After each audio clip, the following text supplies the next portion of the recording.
l'impression d'être en prison en fait, littéralement. L'école pour moi c'était la prison, il fallait toujours attendre quelque chose. Il fallait attendre la récré, il fallait attendre la fin de la journée, il fallait attendre la fin de la semaine, il fallait attendre les vacances. En fait j'ai l'impression que j'étais dans une vie où je faisais que d'attendre le prochain moment où je ne serais pas à l'école.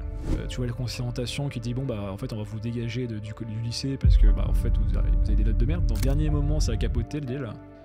Et on s'est retrouvé avec plus qu'un mois de cash à ce moment-là. Et du coup je me suis retrouvé en fait à me projeter millionnaire quasiment.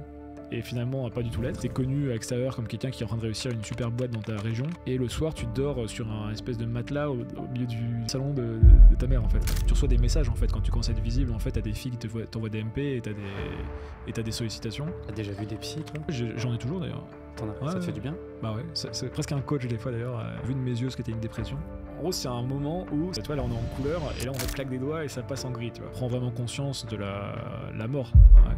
La finitude, le fait que les gens que t'aimes ils vont partir un jour au final.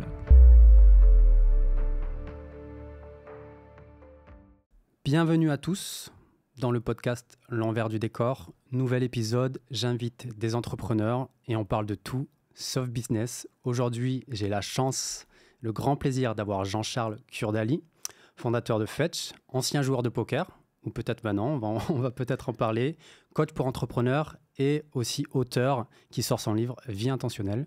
Jean-Charles, comment ça va? Écoute, ça va plutôt bien. Ouais. Salut Mike. Ça va? Enchanté. Écoute, enchanté aussi. Du coup, je vais pas dire comment ça va, mais comment tu te sens? Parce que j'ai vu ça dans ton livre Absolument. au tout début de la préface avec Alors moi j'aime bien, j'ai les doubles questions effectivement, notamment dans mes coachings, c'est comment tu vas? On me dit oui ça va, ce que je viens de faire. Et après effectivement comment tu te sens? Et bah écoute, je suis dans une phase où je me sens un petit peu agité, à la limite du stress quand même, ce qui est assez rare pour moi parce que j'ai deux choses. Du coup j'ai la sortie de mon livre dans 10 jours au moment où on échange là. Donc c'est un événement, première fois de ma vie que j'ai à gérer ça, donc c'est forcément ça génère un petit peu de stress, beaucoup de choses à gérer autour. Et le retour à Paris, en fait j'avais sous-estimé, alors c'est pas tant le cliché les Parisiens sont stressés ou pressés, du coup ça influe sur moi, c'est plus en fait le fait que j'avais envie de voir beaucoup de monde, et du coup je vis sur un rythme qui est assez différent de ce que j'ai vécu les 2 dernières années, où j'étais à l'étranger, et j'avais un rythme relativement calme, lent, avec beaucoup de lecture, beaucoup de temps long, beaucoup de profondeur. Et là j'ai l'impression que je suis en mode lancement plus Paris, je vois des gens, et du coup c'est un rythme beaucoup plus dilué, de surface, de vitesse, et en fait je me rends compte, j'écris dans mon journal, je me suis dit tous les jours ça revient, je me sens agité. Ouais, d'accord. Et du coup là j'essaie de redesigner un peu mon environnement pour être moins agité, et je finis là-dessus. Mais ajustement concret que j'ai fait là, c'est que j'ai proposé à mon frère de me rejoindre pour les 8-9 jours avant le lancement du livre, jusqu'à la soirée de lancement et le lendemain, pour justement me mettre en mode bunker et être beaucoup plus serein et vraiment m'isoler avec lui et éviter toutes les tentations, toutes les choses qui pourraient me disperser. Donc voilà, donc il arrive dans 2 jours au moment où on parle pour m'aider. D'accord, donc tu as besoin... On rentre direct dans le vif du sujet. Ah bah oui, tu m'as dit que c'était... Tu as besoin de ton frère, d'une présence un peu... d'un proche pour te sentir bien, t'apaiser, te sentir relax. Pas toujours, parce que j'étais tout seul à l'étranger, mais là j'ai senti en fait que pour ce moment précis, aussi bien d'un point de vue très concret pour les activités, les projets que je vais lancer autour du livre, les initiatives, ils m'aident déjà aujourd'hui quand on parle là. Mais je trouvais ça cool en fait, pour justement éviter un petit peu les tentations parisiennes, de vouloir trop sortir, pas avoir un rythme carré comme j'ai envie d'avoir, et du coup voilà, c'est pour ça que j'ai proposé aussi à mon frère de passer me voir. D'accord. Et on va se mettre en mode, j'appelais ça le mode monk ou le mode bunker pendant 10 jours. Ok. Du coup, est-ce que je t'ai bien présenté? Ou est-ce qu'on va se prendre peut-être 1 minute pour que tu te présentes aux gens qui nous écoutent là sur le podcast? Ouais, là, tu as donné mes fonctions, on va dire. mes labels. On va dire, vas-y, je te laisse le champ libre, présente-toi pour les gens qui nous écoutent. C'est ce que je fais au final, tu l'as bien dit, je pense, le coaching, création de contenu depuis des années. J'avais monté une startup, j'étais joueur de poker, ça c'est pour le passé. Les 2 dernières années, beaucoup plus penseur, écrivain, un peu philosophe, même si c'est un nom qui est très connoté, qui a un certain poids. En tout cas, j'ai essayé de vivre en philosophie les 2 dernières années, avec philosophie, et de développer ma propre philosophie, qui est du coup la vie intentionnelle. On pourra peut-être revenir dessus. Mais j'aime bien me décrire, tu vois, plutôt par... Il y a 2 manières, je pense, de me décrire, enfin pour tout le monde d'ailleurs. C'est parce que je fais dans ma journée, concrètement, et peut-être éventuellement ma mission. Donc ce que je fais, j'aime bien dire, c'est que je lis, j'écris, je marche, je rencontre des gens et je fais du sport. En gros, tu vois, si je vais avoir mes 5 activités qui font que ma journée est cool, c'est les 5 là. Et globalement, je fais au moins 80% de ces choses-là tous les jours, au moins 80% du temps. J'ai vu ça dans ton livre, très intéressant. Donc, la JMV, c'est ça? La journée minimum viable, exactement, ouais. La JMV. Ouais. Super intéressant. On va revenir, je pense, sur ça. Ça marche.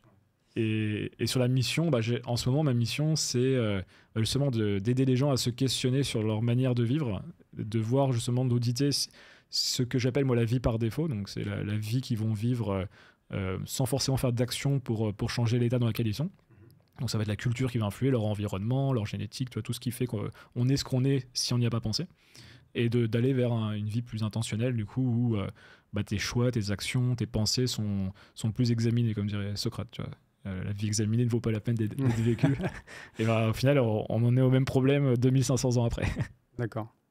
Du coup, on va revenir un petit peu au tout début. Déjà, juste pour rappeler pour les personnes qui nous écoutent, donc comme d'habitude, le podcast sera sur toutes les plateformes, Apple Podcast, Spotify, YouTube.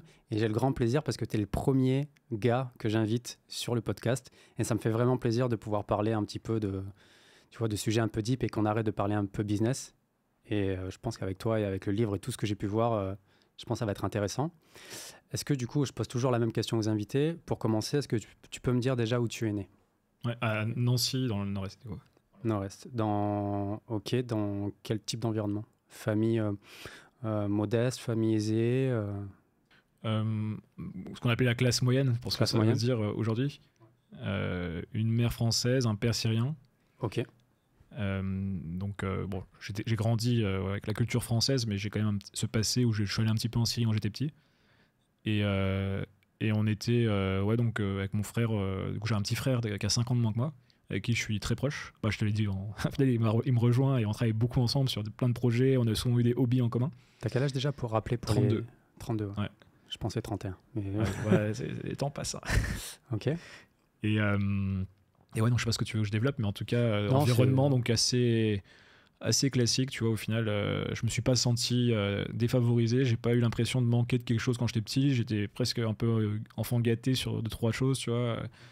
Si je voulais avoir mes cartes Yu-Gi-Oh, on m'offrait mes cartes Yu-Gi-Oh ou les cartes Pokémon. J'avais mes consoles de jeux, tu vois. Enfin, j'étais pas frustré de ma jeunesse, quoi. D'accord. Clairement, et j'ai pas eu trop de soucis en tout cas sur cette première période. Quand t'es tout petit. Ouais. Sur cette période. Ouais. Parce que du coup, on va y aller crescendo. Donc, tu étais un enfant de quel type à peu près depuis ta naissance? Un peu introverti, extraverti, que ce soit en primaire, que ce soit au collège ou au lycée? T'étais quel type de gamin? Ouais, j'étais plutôt... je pense que j'ai toujours été plus introverti, mais ce qui n'empêche pas de l'être, mais social aussi, tu vois, sociable. J'ai toujours eu des facilités pour me faire des bandes d'amis, parce qu'à partir du collège, j'avais des troubles un peu d'attention. Je sais pas si je les ai... on les diagnostique vraiment, mais j'avais du mal à me concentrer à l'école. Et j'avais toujours besoin de parler à des gens. J'adore parler, en fait. De manière générale, j'adore discuter, dialoguer. J'ai vu ça. Et en fait, en cours, même en primaire d'ailleurs, j'allais parler avec mes camarades, mes potes. Et à la fin de l'année, en fait, à chaque fois, même pendant les réunions parents-prof, ce qui revenait souvent, c'est que je parlais trop, je perturbais mes camarades, éléments perturbateurs, sans être irrespectueux, mais perturbateurs quand même. Et du coup, on me changeait de classe tous les ans. J'étais jamais dans la même classe l'année d'après. Et ça m'a obligé chaque année à me reconstruire un cercle d'amis, parce que je connaissais personne dans les classes qu'on me mettait. Donc j'ai développé cette compétence que j'ai toujours aujourd'hui de comment rencontrer du monde, comment connecter les gens, comment créer du réseau. Tout en étant introverti. Tout en étant introverti, ouais. Ah ouais, putain, c'est bizarre ça, tu vois. Typiquement, je suis le mec, tu vois, je peux organiser des bonnes soirées, mais je vais pas faire en sorte d'être la star de la soirée, tu vois. Moi, dans une pièce, je veux pas être au plein milieu. Je me sens mieux, tu vois, tranquille à parler à quelqu'un ou un petit groupe de 3-4 sur le côté. Ouais. Je veux pas me sentir comme le centre de l'attention ou que tout le monde vienne me parler au même moment. Je dis ça parce que en plus, là, j'ai des soirées que j'organise pour mon livre. Et voilà, le fait de sentir le centre de l'attention, c'est grisant et en même temps, c'est fatigant pour moi. Par contre, j'adore les discussions à 2. Je fais beaucoup de dîners à 4. J'ai pris l'habitude d'organiser beaucoup de dîners à 4 pour que des gens se rencontrent. Mais les dîners à 8, 10, 12, ça me fatigue. Et des soirées à 30 plus, ça peut vite me fatiguer aussi. Ouais. D'accord. Et ça, j'ai depuis que je suis... Enfin, je faisais pas des dîners avant, bien sûr, quand j'avais 6 ans ou 10 ans. Mais c'est quelque chose qui était déjà présent en moi quand j'étais collégien, lycéen. Toi, j'avais mes potes, s'ils comprenaient pas Des fois, j'avais pas envie de sortir quand j'étais au collège ou un peu plus au lycée, après, quand on commençait à avoir les soirées.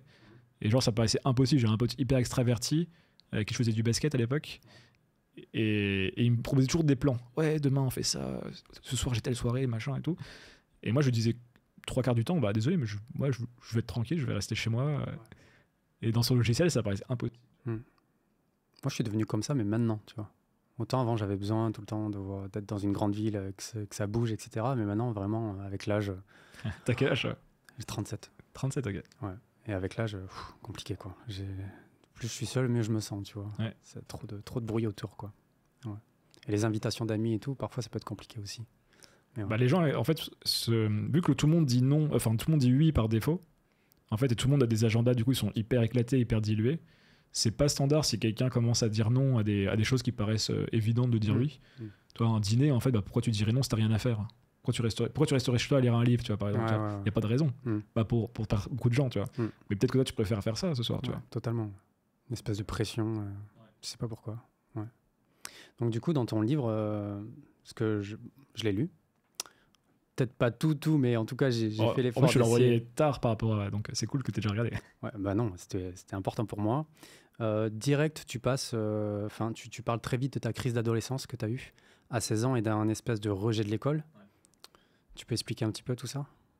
Ouais. Tu peux essayer de décoder un petit peu pour les personnes qui nous écoutent, parce que mon podcast, vraiment, je le répète à chaque fois, mais c'est aussi beaucoup de prévention, parce que les histoires des personnes que j'invite, je suis sûr qu'il y a aussi des gamins qui vivent exactement la même chose. Et si ça peut inspirer, si ça peut aider, si ça peut, tu vois, les faire se sentir mieux, donc c'est pour ça que je te pose la question. Je suis sûr qu'il y a d'autres personnes comme toi qui ont eu des crises d'adolescence, qui se posaient plein de questions, et tu parlais aussi d'un divorce de l'école, quoi. Donc je me suis dit, ah oui, c'est puissant quand même. Ce que j'aime bien dire, à 16 ans, j'ai divorcé de l'école, intellectuellement en tout cas. Et alors, il y a plusieurs facteurs qui font que j'ai divorcé de l'école. Déjà, ça m'a pas intéressé pas trop en réalité. La réalité, tu vois, c'est que je peux storyteller le truc, mais la vérité, c'est que à partir du collège, je me souviens, je m'ennuyais à l'école, j'ai l'impression d'être en prison en fait, littéralement. L'école pour moi, c'était la prison, il fallait toujours attendre quelque chose. Il fallait attendre la récré, il fallait attendre la fin de la journée, il fallait attendre la fin de la semaine, il fallait attendre les vacances. Et les grandes vacances. En fait, j'ai l'impression que j'étais dans une vie où je faisais que d'attendre le prochain moment où je ne serais pas à l'école. Ouais, où tu es autorisé à faire un peu ce que tu veux. Et en fait, j'ai l'impression que j'ai passé énormément de temps à regarder ma montre à quand est-ce que c'est la sonnerie, tu vois. Ouais. Tu vois, par exemple, si je me reprojette un petit peu émotionnellement, tu vois, les moments les plus heureux de l'école que j'avais, c'était la sonnerie qui annonce les grandes vacances et le moment où tu descends les escaliers pour, tu sais que tu ne retournes pas pendant 2 mois, tu vois. C'est vrai. Ça, c'était mon meilleur moment, tu vois. Je pense pour beaucoup de gamins. Ouais, je pense. Mais bah, tu vois, au final, il faut que ça parle à d'autres. Et du coup, j'ai vraiment pris l'école comme un moment... tu vois, j'ai pas pris du tout comme un truc utile. On allait apprendre des choses, où ça apportait des valeurs. Parce qu'au final, rétrospectivement, l'école, si pris de la bonne manière, a une utilité. Ah bah, clairement. En tout cas, on est tous responsables de trouver une utilité dans tout ce qu'on fait, je pense. Tu vois, c'est souvent, il se passe des choses dans la vie et c'est comment tu utilises ou quand tu réagis à ce qui t'arrive. L'école, tu n'as pas le choix, tu dois la faire. Donc, comment tu peux en tirer le meilleur? Bon, quand tu as 12 ans, tu ne te poses pas ces questions. En tout cas, moi, je n'avais pas cette maturité. Donc, pour moi, l'école, c'était chiant. C'était une forme de prison. J'arrive au lycée. J'aime encore moins. Je commence un petit peu à m'intéresser à d'autres choses. À l'époque-là, pas beaucoup le basket. Il y avait le sport qui était important dans ma vie. Le tennis, le basket, donc beaucoup plus que l'école. L'école, pour le coup, je faisais pas mes devoirs, ça m'intéressait pas. C'est rigolo parce que j'avais noté fan de tennis, parce que tu parles beaucoup d'athlètes de tennis dans ton livre. Ouais. Et je me suis dit, grand fan de tennis, okay. Immense fan de Federer. Ah, ok. S'il y a une personne que j'idolâtre, c'est de manière que j'adore, je suis pas trop de ce type-là, mais ce serait Federer. Après, il y a beaucoup de gens que j'admire, je respecte, mais Federer, c'est dans une catégorie à part. Et donc, j'ai ce rapport à l'école. Et il m'arrive quelque chose qui est assez conséquent, c'est que j'ai mes grands-parents qui décèdent coup sur coup, mes grands-parents maternels, donc en fin 2017 et début 2018, donc pendant ma seconde en fait. D'accord, et t'étais proche? Et très très proche, ouais. J'ai grandi avec eux, j'étais à l'école primaire dans leur petit village, enfin la petite ville plutôt, 3-4 000 habitants. Donc ouais, c'était un moment pas évident. Il fallait quand même continuer à vivre, continuer à aller à l'école, évidemment. Et on m'avait fait voir un psy, même à l'époque, 1 ou 2 fois, mais j'avais pas poursuivi, j'avais pas forcément accroché avec le psy. Je pense qu'il aurait fallu continuer, mais ma mère s'est dit, bon, peut-être qu'il faudrait faire voir aux enfants quelqu'un à qui parler. On l'a fait, mais tu vois, c'était plus... il il y a peu de suivi. Je saurais même plus dire en fait si c'est moi qui n'ai pas voulu continuer ou si juste nous, la famille, qui n'a pas décidé de continuer. Mais en tout cas, à ce moment-là, ça t'a marqué, toi, en tant qu'enfant, à 16 ans. Ah ouais, clairement. Cet événement t'a marqué. Bah là, je prends vraiment conscience de la mort, la finitude, du fait que les gens que t'aimes, ils vont partir un jour au final. Et ce qui était dur, tu vois, c'est que c'était vraiment coup sur coup. Ma grand-mère, c'est en septembre 2007, et mon grand-père, c'est en mars, donc il y a 6 mois d'écart. C'est vénère. Donc, d'un coup, tu te retrouves avec rien, en fait. Tu es dans leur maison, il n'y a plus rien, en fait. J'ai des souvenirs, tu vois, parce que j'allais encore dans leur maison après, parce que ma mère et son frère ont récupéré la maison, où j'allais aux entraînements de tennis, parce que mon club était encore à 5 minutes de chez eux, et la maison était vide, et c'était hyper bizarre, tu vois, d'aller dans cette maison. Et donc, en parallèle de ça, donc j'ai mon année de seconde, et là, il n'y a rien qui va l'année là, tu vois. Je passe d'un mec qui avait genre 12 de moyenne à 7 de moyenne, donc je suis quasiment dernier de ma classe en seconde, en fait. Parce que, et ça, tu penses que c'était lié justement au décès de tes grands-parents, oui, qui a je pense fait que du coup, tu as lâché un peu, tu as perdu goût aux choses. Oui, mais alors, ça a contribué fortement, je pense. Et comme je disais, c'est pour ça que je donnais quelque chose de plus classique, qui était mon désintérêt de l'école de base, en fait. Parce que là, je pense qu'en fait, j'avais tellement rien qui me raccrochait en fait, à me motiver pour l'école, déjà de base, que quand il m'arrivait cette chose-là, en fait, je voyais même plus l'intérêt, tu vois, d'aller j'étais déjà pas concentré, mais alors là, j'écoutais même plus du tout aucun cours. J'essayais même pas de réviser les cours, je prenais même plus les cours en fait, quoi. J'avais rien, mais des fois j'avais même pas les leçons, il fallait réviser pour le DS, comme on disait à l'époque, les devoirs surveillés. Ouais, c'est ça, les DM et les DS. Donc il y a ça. En parallèle, du coup, j'ai mes matchs de tennis, parce que je faisais beaucoup de compétitions de tennis à ce moment-là, et je perds. Je crois que l'année là, je gagne très très peu de matchs. Je perds quasiment tout au premier tour en fait. Tous les tournois, je perds au premier tour. Et je me retrouve du coup d'un joueur correct, tu vois, dans ma région, dans mon département plutôt, à celui qui se fait bolosser, entre guillemets, qui se fait battre, tu vois, par vraiment le premier kidam, tu vois. Des gens contre qui j'avais jamais perdu commençaient à me mettre des 6-1, 6-2, ça te parlera si tu fais du tennis. Je me prenais des branlées, quoi. Et contre des gens contre qui j'ai jamais perdu de ma vie. Donc là, forcément, ça, plus l'école qui va pas. Et du coup, ce que je me rends compte à ce moment-là, c'est à quel point ta vie peut complètement shifter. Dans ce cas-là, négativement. Heureusement, il y a d'autres situations où c'est positif. Mais j'ai vu en 3 mois, enfin en quelques semaines, quelques mois, je suis un enfant normal, on fait pas de vagues, tu vois. Je parle un peu, mais je suis pas chiant, tu vois. C'est juste ce qui me change de classe parce que j'aime bien parler. Mais les gens m'aiment bien globalement. Tu vois, la conscientisation qui dit bon bah en fait on va vous dégager du lycée parce que bah en fait vous avez des notes de merde, donc on va vous mettre en professionnel. Et tu vois quand on a 15-16 ans, vu l'image qu'on nous donne du monde professionnel, t'as pas envie d'y aller en fait. Oui, c'est pas tu vas être quand t'es en ville en plus, tu vas être la risée un peu de ton quartier et tout. Un peu le cassos quoi, si tu vas en lycée pro, en bac pro. Ce qui est débile, mais en tout cas c'est comme ça que c'est perçu quand t'es à l'école. C'est comme ça que c'est perçu. Ouais, ça c'est sûr. T'as ça, t'as le... Du coup je perds au tennis, tu te rends compte que tes potes ils commencent un petit peu à prendre des distances, tes potes entre guillemets, tes connaissances. Donc il y avait besoin vraiment de prendre du recul. Et j'ai eu la chance à ce moment-là, en fait, et je suis allé le chercher aussi, c'est de chercher une activité pour me créer une espèce de vie parallèle à cette vie scolaire qui était déplorable, enfin qui n'allait plus. Et c'est là où je découvre le poker en ligne, qui a été une grosse partie de ma vie au final, parce que j'ai joué pendant 6-7 ans au poker. Et ça a été un outil d'émancipation à tous les niveaux, quoi. Pas que financier, même intellectuel, social, mental aussi. Donc j'ai eu la chance d'avoir ça à ce moment-là. Et comment ça s'est passé? Tu as grandi avec des parents pour qui les études c'était quelque chose de super important et ça te mettait une pression, etc. Ou, non, moi c'était... Du coup, je peux apprécier, j'ai grandi qu'avec ma mère à partir de mes 6 ans. Ah oui, c'est important à préciser. Ouais. Au final, j'en parle pas trop parce que ça n'a pas été marquant moi, dans ma construction, à mon sens en tout cas. En tout cas, pas quand j'étais petit. Le fait de grandir sans père, je me suis jamais dit que j'avais été désavantagé ou que j'avais eu un déséquilibre quelconque à cause de ça. Et parfois, certains disent que c'est un avantage de grandir qu'avec des femmes parce que tu as plus de sensibilité, etc. Ouais. Bah, du coup, j'ai grandi surtout avec ma mère et ma grand-mère. Okay. Et je dois quand même préciser, parce qu'en plus c'est le sujet du podcast, il se trouve que mon père est parti à 6 ans, mais parce qu'il était malade. Et il avait une maladie mentale, justement. Donc je suis assez sensible à ces sujets. C'est ça que j'en parle beaucoup dans mes contenus, en fait, aussi, parce que dans ma famille, c'est un vrai sujet. Il avait une forme de bipolarité, schizophrénie. C'est parti se faire soigner et en fait, il n'a jamais guéri en fait. Quoi. Ah oui. C'est juste parti pire en pire en fait. Quoi.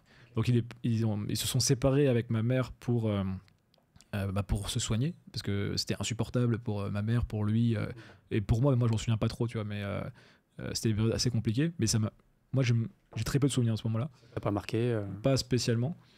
Ça, c'est un rappel assez important aussi, je pense. Des fois, quand tu vas voir des psys, ils veulent te refaire. Ils te posent des questions sur ton enfance, essayer de te faire croire que tu as des traumas, alors que pas forcément, si toi, tu l'as bien vécu à ce moment-là. Non, après, j'ai des flashs, tu vois, qui sont pas terribles, tu vois, mais de choses, tu vois, qui se sont passées. Tu sais, des situations où je voyais mon père qui était pas bien, où il me gardait, mais il me gardait pas vraiment parce que il était malade, en fait. Mais j'ai pas l'impression, en tout cas, que c'est. Tu vois, s'il y avait un psy qui me faisait une psychanalyse, par exemple, là, c'est pas là que moi, j'irais pas creuser là-dessus, tu vois. Et donc, je parlais de ça, j'essaie de refaire le lien avec mes 16 ans. Alors, je sais plus pourquoi on parlait du décrochage de l'école, on parlait que justement, tu as eu un peu ce truc salvateur de découvrir le poker. Et du coup, il y a eu ça qui était important, ouais. Ouais, et ce décrochage de l'école, comment il a été géré par ta mère Ah, tu me demandais si ma mère valorisait l'école. Et elle valorisait le fait tu sais, le truc classique, hein, il faut quand même bien travailler parce que pour la vie future, la vie d'adulte, c'est quand même mieux si tu as des diplômes. Tu vois, vraiment cette vision classique. Okay. Va à l'école, fais des études et un diplôme et trouve un travail. Ce que j'ai jamais fait finalement. Ouais, et du coup, tu t'es isolé, tu as redoublé. Hein. Je redouble ma seconde. Et après, je fais une scolarité. Je reviens à mes 11-12 en fait. Et je fais pas plus de vagues. Et par contre, ils me mettent en. Ça, c'est intéressant, la manière dont je l'ai vécu. Ils m'ont mis en STG. Donc, je suis pas allé en STMG. On dit maintenant, mais je crois que ça n'existe même plus les filières. Donc, c'était la filière technologique, spécialisation compta à l'époque, comptabilité. Ok, STG. Ouais. Et t'es vraiment. Donc, t'es dans le même lycée, mais t'es pas S, t'es pas ES, t'es pas L. T'es un truc à part. Donc, t'es un peu quand tu disais un cassos tout à l'heure. Et d'ailleurs, c'était assez marrant parce que j'ai vu aussi le regard des gens qui changeait, le rapport, tu vois, pendant ces 2 années première terminale, qu'on jugeait justement le fait que je sois pas du coup en S par exemple, avec des potes du collège ou du début du lycée. Et l'ironie fera que j'ai rencontré mon associé de ma start-up que je montrais 5 ans plus tard dans cette classe d'STG. Comme quoi, c'est un très bon message d'espoir. Et qu'au final, d'un point de vue extérieur, à l'époque, en tout cas, 4-5 ans après, on était ceux qui avaient le mieux réussi du lycée parce qu'on avait une boîte qui marchait bien localement et on recrutait les gens qui soutenaient de nous de cette manière quelques années avant. Quoi. Petite revanche sur la vie. Enfin voilà, c'était l'anecdote. Ouais. Et du coup, petite perte de confiance en toi, alors finalement. Alors, perte de confiance, ouais, à ce moment-là, mais que je regagne en fait grâce au poker. Et après, j'ai une vie un peu parallèle, double vie. Où d'un côté je suis un peu un loser dans la société irréelle, tu vois, genre dans la vraie vie, et en même temps online je commence à être performant au poker, je fais un groupe d'amis, je suis assez connu sur un forum de joueurs de poker où je poste beaucoup de contenu, je crée du contenu en fait. Déjà à l'époque j'avais un blog sur le poker et du coup j'ai un peu cette double casquette, donc le poker m'aide à prendre confiance en moi, à me prouver que je peux réussir dans un domaine, et en même temps mon quotidien me rappelle tous les jours que je suis normal, ou pire que je suis en retard, tu vois, du fait d'un redoublé, de pas être assidu à l'école. Et oui, parce qu'après, peut-être que je saute les étapes, mais en post-bac après. T'as eu ton bac? J'ai quand même eu mon bac. Ouais, voilà. Je peux le dire, j'ai eu mon bac. Ouais, après, qui n'a pas le bac, malheureusement, c'est tout. Ah non, mais c'est 90% de ceux qui le passent, en tout cas, effectivement. Il y en a qui n'ont pas le bac. Et faut pas forcément le vivre comme un échec, parce que je pense que même sans bac, tu peux potentiellement, surtout un prépa, quand même. Si tu as de la motivation ou quoi que ce soit, tu peux créer. Mais non, mais je veux dire, tout le monde là, à partir du moment où tu es en terminale, on fait en sorte qu'on te pousse pour que tu. Ouais, normalement, oui. Qu'on te pousse pour que tu l'aies, quoi. Ouais. Si tu fais un minimum d'efforts, normalement, tu peux te débrouiller pour avoir le bac. Donc oui.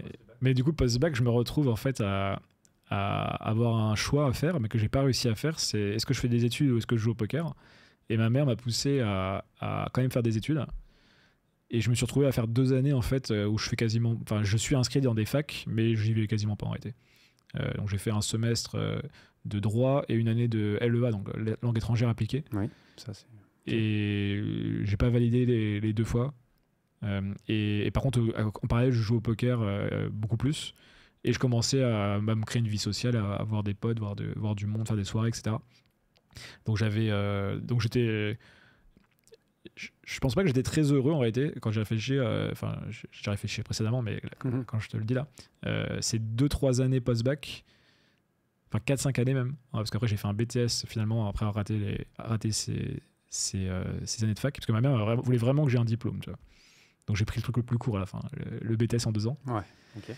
Mais BTS en fait, compta, heureusement qu'il y avait le poker, parce que franchement, ma vie sinon c'était comme quasiment tous les jeunes de 20 ans, tu vois, mais c'était attendre la soirée du week-end, avoir des espèces de crises existentielles sans trop savoir pourquoi, tu vois, tu sais, les gueules de bois, ou même les soirées. Moi je me suis toujours dit, c'est toujours en soirée que j'ai vu les gens les plus tristes, tu vois, ou afficher leur tristesse le plus. J'ai toujours l'image, notamment en boîte de nuit, des filles qui pleuraient à côté de la piste de danse parce que tu sais pas trop pourquoi. Alors des fois c'était des trucs généralement c'est les ruptures amoureuses. Oui, mais pas toujours.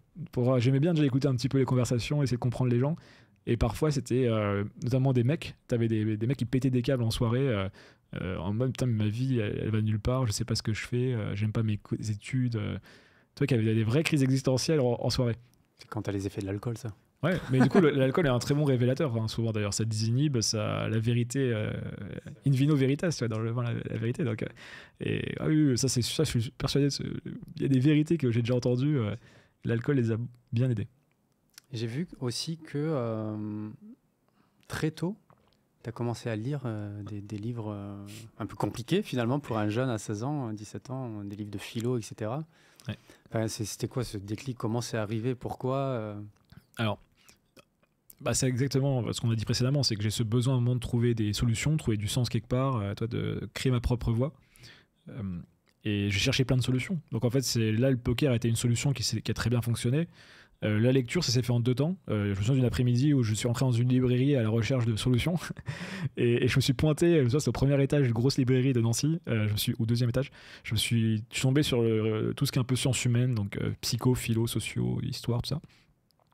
Et enfin, l'histoire, non, c'était un autre étage. Et j'ai acheté des bouquins de un peu tout, en fait, quoi. Un peu de philo, un peu de socio, un peu de psychologie. Mais j'ai rien compris. Arrêtez. Je suis rentré chez moi, j'ai commencé à lire et je comprenais rien. C'est trop compliqué, c'est quoi ces livres? Et du coup, j'ai eu un premier rapport à ces matières, à ces disciplines qui n'a pas été très très bon. Et en fait, je suis allé sur des choses qui étaient plus accessibles ensuite, qui étaient les biographies. J'ai commencé à lire des histoires, des biographies. Et ça m'a fasciné. Tu vois, j'ai lu par exemple à l'époque, je le cite souvent dans mes contenus, donc je en citerai d'autres après, mais Sur la route, ce qui a été vraiment fondateur pour moi, donc de Jack Kerouac, qui est un livre qui explique en gros la traversée des États-Unis et la recherche de sens de 4-5 jeunes qui étaient des écrivains, des poètes, des artistes. Ouais, donc ils vivent. eux, ils avaient genre 19 ans, 20 ans à ce moment-là, ils sont à New York et ils veulent aller à San Francisco en passant par Denver, rechercher un pote à eux. Et en fait, on voit vraiment leurs expériences, tu vois, que ce soit avec les drogues, avec les filles, avec l'art aussi, tu vois, différentes formes d'art, manière d'écrire.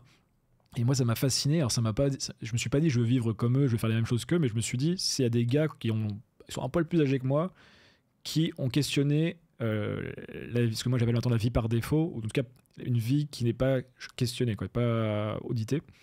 Et qui est entre guillemets la vie aussi classique, hein, donc trouver un travail, tu vois, faire un prêt, acheter une baraque, tout ça.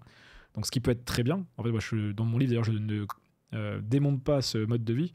Moi, ce que je démonte, c'est le fait de ne pas questionner est-ce que c'est ça que je veux faire au moment où je le fais. Donc c'est plus le pourquoi que le quoi, en fait, moi, qui m'intéresse. Je dis pas aux gens de devenir entrepreneur, tu vois. Et donc j'ai ce premier livre-là, puis j'en ai eu d'autres. En fait, j'ai par exemple la biographie de Gainsbourg. Une des biographies, c'était un pavé de 1000 pages. Je me souviens, j'avais passé 3-4 semaines, mais je pense même à le lire parce que je lisais pas hyper vite à ce moment-là. Et ça m'avait marqué parce que, en fait, c'était un. Semaine, ça va. Hein. Ouais, ça va. C'est quand même rapide. Oui, non, mais alors maintenant je vais beaucoup plus vite, mais oui, c'est quand même rapide. Et le livre m'avait marqué parce que la vie de Gainsbourg, en fait, tu vois, c'est un peu un mec qui veut être peintre, il n'y arrive pas, et il est pas très beau, tu vois, mais finalement il arrive quand même à avoir des femmes magnifiques. Il sortait avec Brigitte Bardot, tu vois, c'était quand même le canon de beauté de l'époque. France Gall aussi, enfin, tu vois, il est mieux. Jane Birkin, voilà, donc il a un beau. Il est décédé d'ailleurs il n'y a pas longtemps. Il est décédé récemment. Ouais. D'ailleurs, c'était une fille qui me disait que c'était triste parce que je lui avais fait la remarque, c'était l'ancienne femme de Gainsbourg, et du coup de résumer Jane Birkin à ça, alors qu'au final elle était avec lui que quelques années, quoi. Donc, mais bon, moi en tout cas j'ai plus la rêve Gainsbourg que Jane Birkin. Moi aussi. Et donc des lectures et plutôt des biographies dans un premier temps à 16 ans, et la philosophie viendra un peu plus tard dans la vingtaine. Et c'est dingue que tu vois, parce que je pense qu'il n'y a pas beaucoup de jeunes, surtout à cet âge-là, ou même quand tu commences t'as ta petite crise existentielle, que tu sais pas trop quoi faire dans ta vie, d'avoir ces petits déclics-là, d'avoir de la curiosité. Il n'y en a pas beaucoup, tu vois. De jeunes Ouais, c'est possible. comme toi. En fait, j'ai senti moi, que j'avais pas le choix en réalité. Tu vois. Ouais, c'était Je me plus- voyais pas rester toute la journée à zoner sur. À l'époque, c'était MTV. Tu vois, c'était avant d'avoir un petit peu. Enfin, je venais d'avoir Internet vers 15-16 ans. Mais du coup, je me souviens, avant mes journées, c'était. Je rentrais des cours et je regardais MCM avec Dragon Ball, tu vois, ou Naruto. Et je faisais vite fait mes devoirs. Et en fait, je faisais pas grand chose. Et je pense qu'il y avait quand même une urgence de vivre, tu vois. Il y avait une envie quand même à un moment de se dire, tu vois, t'es pas là pour rien faire non plus, quoi. En fait, je l'ai eu à plusieurs moments de ma vie, ça. Pareil, tu me diras si tu veux creuser d'autres sujets qui se passent plus tôt, mais pendant mes études, tu vois, enfin, bon, c'est bizarre de dire ça, pendant ma période de poker plutôt, et entre guillemets, un petit peu étudiante, je me souviens très bien ce rythme de vie qu'on avait avec mes potes où on sortait énormément, tu vois, je sortais, je sais pas, du mardi ou plus tard du mercredi au week-end, donc tous les soirs il y avait des trucs.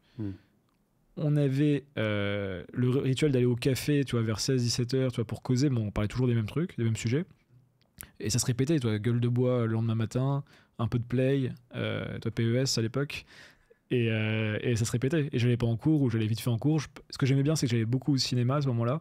Moi, ça permettait aussi de on va dire, dans mon imaginaire, ça permettait aussi pas de m'échapper, mais aussi ça m'inspirait beaucoup. J'avais même envie à l'époque de creuser et peut-être même de faire carrière dans le cinéma. Je voulais être réalisateur à l'époque, tu vois, j'avais cette envie. Mais c'est quand même une époque, tu vois, où je sais qu'elle a été compliquée parce que quand, par exemple, j'avais des moments difficiles au poker, parce qu'au poker, c'est un jeu de hasard, enfin, en tout cas, au court terme, le hasard a pas mal de place, au long terme, la compétence prend le dessus. Mais du coup, sur le court terme, même si t'es très bon, tu peux perdre. Et du coup, en fait, vu que mon estime de moi, je pense, et ma confiance était très liée au poker, bah, si le poker se passait mal à certains moments, bah, rien n'allait bien dans ma vie, du coup. Donc le poker était vraiment une béquille. Donc c'est pas tant mieux qu'il y avait ça, mais c'était pas sain j'aurais pas pu faire toute ma vie avec des béquilles. L'importance d'avoir plusieurs piliers d'équilibre. Absolument, plutôt qu'un seul compter que sur ça, et s'il s'effondre, t'es dans la merde, quoi. Ouais. Ça, j'avais vu un article de Mark Manson, il parle de la diversification de l'identité aussi. C'est aussi de ne pas se représenter comme étant que telle personne ou n'avoir que ça, parce que le jour où on te l'enlève, bah, t'es plus rien en fait. Ouais, clairement. Identitairement, c'est difficile. J'ai eu ça avec l'argent, je crois. Je recherchais, moi, mon seul objectif dans la vie, c'était gagner de l'argent. Quand j'ai eu assez d'argent pour vivre, je me suis senti comme une merde, parce que je me suis rendu compte que ça servait à rien. Ça n'avait pas changé grand-chose en réalité. En tout cas, intérieurement, t'avais les mêmes problèmes. Ben, c'est que non, moi, j'avais pas de problème. T'avais pas de problème. C'est que moi, c'était que ça, donc j'avais un objectif de vie. Une fois que tu l'as atteint. Ah oui. Alors ça, il y a un livre qui parle de ça, ça s'appelle La deuxième montagne. Je le cite dans mon livre d'ailleurs de David Brooks, qui explique que tu as une première montagne qui est plutôt les quêtes extérieures. Donc typiquement, je vais aller faire du cash. Et une fois que tu arrives en haut de cette montagne-là, soit tu cherches une deuxième montagne encore plus grosse du même acabit, ou tu vas sur une montagne qui n'a pas de fin. C'est les Infinite Game. C'est les montagnes de... Je me pose sur la montagne, je mets ma tente sur la montagne. Et typiquement, moi, je l'ai aujourd'hui avec la philosophie. Tu vois, je sais que la philosophie est là, et en fait, je pourrais toute ma vie lire de la philosophie, et j'aimerais bien toute ma vie, tu vois, très certainement. Donc, il n'y a jamais de fin, quoi. Donc c'est une forme de, il y a pas de fin à ce jeu, toi. C'est une forme de seconde montagne. C'est cool. Ouais, bah, du coup, c'est ce que j'invite les gens à suivre, du coup. Ok, donc tu découvres le poker, ça te fait du bien, ça te fait prendre confiance en toi. Ouais. Tu fais un BTS, c'est ça, de compta? T'as ton diplôme? Ouais, je l'ai eu quand même. À chaque fois, je pose la question. Et du coup, tu peux. On a dit qu'on disait tout. Donc. Je l'aurais dit si je l'avais pas eu. Et après le BTS, du coup, tu fais quoi? Tu te dis, bon, j'ai un diplôme en poche. Alors, pendant le BTS, on fait des stages. Et pendant les stages, je me rends compte là que tu vois, je veux surtout pas être enfermé dans une boîte. Parce que littéralement, tu vois, on parle d'entreprise des boîtes, mais on m'a vraiment mis j'étais dans un stage, j'étais dans un Intermarché au service compta, donc à l'étage, pas dans les rayons. Et je passais mes journées à être dans une petite salle à faire de la saisie comptable, des chiffres d'affaires, je sais pas trop quoi d'Intermarché. Alors déjà, je faisais des fautes à tous les jours. Chaque jour, il y avait des problèmes. Donc la comptable, elle pétait des câbles. Et surtout là, j'ai beaucoup de temps à... En fait, j'ai pas besoin de beaucoup de temps pour comprendre si ma situation me va ou va pas. Et là, je me suis fait le pacte avec moi-même, c'est je serai jamais salarié de ma vie, tu vois, à ce moment-là. Je me suis dit... j'ai 23 ans. 18... attends, j'ai quel âge? 21 ans, là. À 21 ans, déjà, tu dis je serai jamais salarié. Là, je me rends compte que je suis profondément déprimé, je rentre, je prends le bus, je rentre entre midi et 2, faut se dépêcher pour retourner travailler, je déteste me dépêcher pour des trucs que j'aime pas faire. Ça me paraît impossible, en fait, de faire ça pendant 40 ans, quoi. Même déjà... 3 mois, ça me paraît impossible déjà dans ma tête. Donc très tôt, tu as eu ce truc, Donc, je peux pas être salarié, quoi. C'est ça. Et du coup, en fait, je me retrouve en situation, donc le poker marche bien. Les études, je finis mon BTS, mais j'ai pas des bonnes notes. Hein. Je l'ai à 10-11 sur le BTS. Ça marche bien le poker, c'est-à-dire je commence à gagner de l'argent qui permet de vivre du poker, en fait. D'accord. Donc tu avais quand même une petite béquille qui te permettait, justement, de te dire je peux pas être salarié, mais vu que tu as le poker qui marche sur le côté, tu as ce truc-là. Parce que tu as plein de jeunes qui disent. Parce qu'avec tout ce qu'on entend, hein, là, vu qu'il n'y a que des podcasts business et on a l'impression que pas aller à l'école, c'est la solution. Si tu n'as rien sur le côté, c'est compliqué, quoi. Oui, complètement.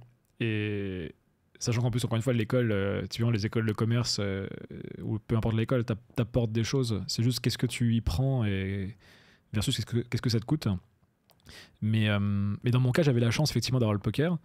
Pour autant, le poker, quand je me retrouve du coup à fin d'études à 22-23 ans, je suis un peu en fin de cycle avec le poker. Parce qu'en fait, j'ai commencé à 16 ans, donc ça faisait longtemps que je jouais. J'étais assez fatigué, je n'avais pas l'énergie et l'envie de passer le cap de devenir un des meilleurs joueurs français ou un des meilleurs joueurs du monde. En fait, ce que tu sais, plus tu progresses dans un domaine, plus les paliers sont durs à unlock, à débloquer. Et du coup, je me satisfaisais un peu de mon niveau. Et ça m'a fait en fait me poser les questions.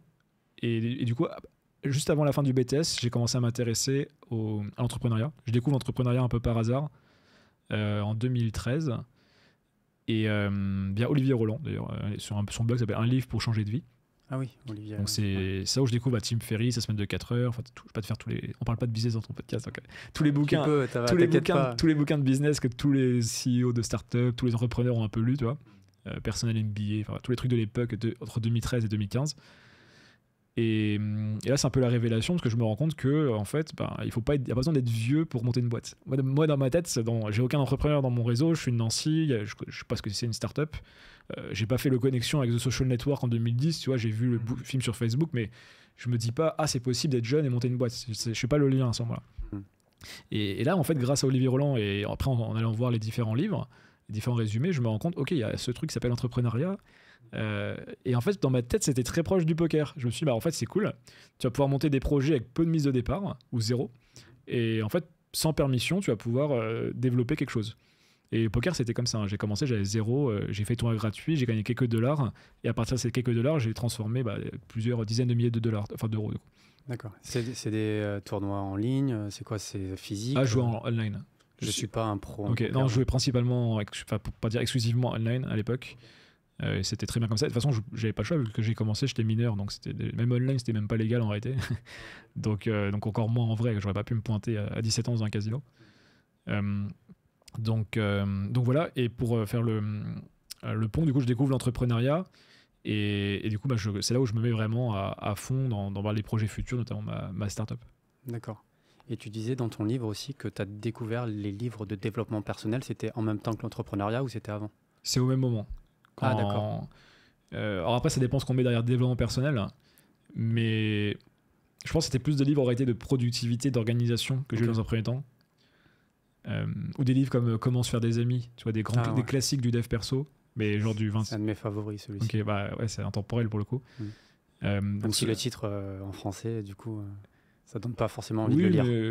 Oui, après c'est le problème des gens, c'est qu'ils s'arrêtent au titre. Ça n'empêche pas d'être même en français un des livres les plus vendus quand même de l'histoire. Hein, donc, il est dingue ce livre.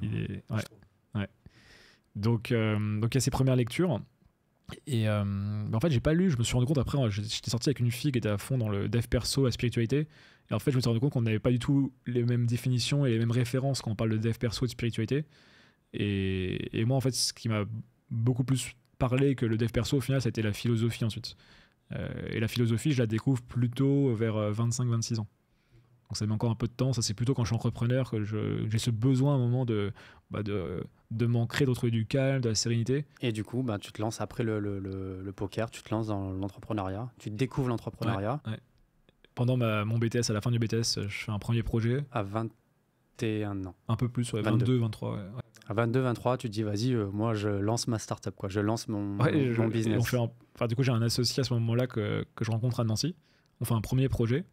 Finalement, on va un peu nulle part, donc on arrête au bout de 5-6 mois. Je découvre les vidéos de The Family à ce moment-là. On est en 2014. Donc, Oussama, ouais, donc là, vraiment révélation, quoi. Il met des mots sur des concepts que moi, j'ai pas conscience. Et moi, ça me change ma vie complètement parce que, en fait, j'avais l'impression d'avoir une roadmap. J'avais juste regardé des vidéos The Family. Et en fait, j'ai l'impression que je savais ce que je devais faire pour ma startup. Oussama, il est beaucoup critiqué, mais je pense que les gens ne se rendent pas compte à quel point il a eu un impact sur je sais pas combien d'entrepreneurs. Entrepreneuriat, c'est sûr que c'est celui qui a le plus. Enfin, il est top 3 en France de ceux qui ont le plus d'impact les 15 dernières années, c'est sûr. Pour pas dire premier, mais il est top 3, évidemment. C'est une dinguerie. Après, on jugera ce qu'on veut sur le reste, mais impact net sur les entrepreneurs, numéro 1 au top 3. Moi le premier du coup parce que moi je suis à Nancy, il n'y a aucun écosystème ou un très petit écosystème, tu vois, il y a pas de personne à donner les best practices, et là je me retrouve avec quelqu'un qui m'explique c'est quoi MVP, c'est quoi, enfin on parle pas de business mais en tout cas, mais vas-y t'inquiète, je suis pas non plus militaire, on peut pas. Non mais je veux dire, toi en gros il a des concepts en fait qui sont qui viennent des États-Unis, hein, notamment Paul Graham en fait et Y Combinator qui a très bien théorisé tout ça, ou des mecs comme Eric Ries sur le Lean Startup. Et en fait, il nous les ramène en français avec sa manière de faire. Il met sa personnalité, il met ses histoires dedans. Et, j'adore Oussama. Et ça m'a fasciné. Hein. Ça m'a fasciné. Et du coup, tu étais à Nancy, tu faisais les trucs en ligne. Je faisais sur Paris. J'allais pas encore à Paris. Et après, je monte une startup là, du coup, tu as cité, qui s'appelle Fetch. Là, c'est la vraie boîte que j'ai montée. C'était pas un projet. Et là, pour le coup, j'avais plus de liens avec The Family ensuite parce que j'étais une des startups de The Family. J'avais postulé après avec la boîte quelques temps après qu'on l'ait commencé. Et du coup, C'était une startup. Ouais, j'ai connu du coup l'époque avec les soirées The Family une fois par mois. On avait fait les 30 ans d'Oussama, une énorme soirée à l'époque rue du Petit Musc, c'était rue du Petit Musc, okay. Dans le 11e. Donc voilà. D'accord. Et donc c'est grâce à The Family entre guillemets, enfin ça t'a un peu lancé dans cette création de start-up. On va un petit peu parler business parce que ça fait partie de ton histoire. Oui, de toute façon, je suis entrepreneur. Pardon ? Je suis un petit peu entrepreneur. Un petit peu beaucoup. Ouais, et du coup, tu lances Fetch. Tu peux décrire ce que c'est rapidement et ce qui s'est passé. Le pitch est rapide. Hein, je l'ai fait tout à l'heure. C'est le Uber Eats ou le Deliveroo des villes entre 100 et 200 000 habitants. Donc, que j'ai créé en 2015 avec un associé qui s'appelle Lou Chardin. Et donc, j'étais le CEO de la boîte. Et en fait, donc, l'histoire, c'est une bande de potes du lycée qui se retrouvent à monter une boîte ensemble, qui se retrouvent à avoir un bon timing parce que en fait ça commençait à venir à Paris mais c'était pas du tout démocratisé dans les autres villes en France.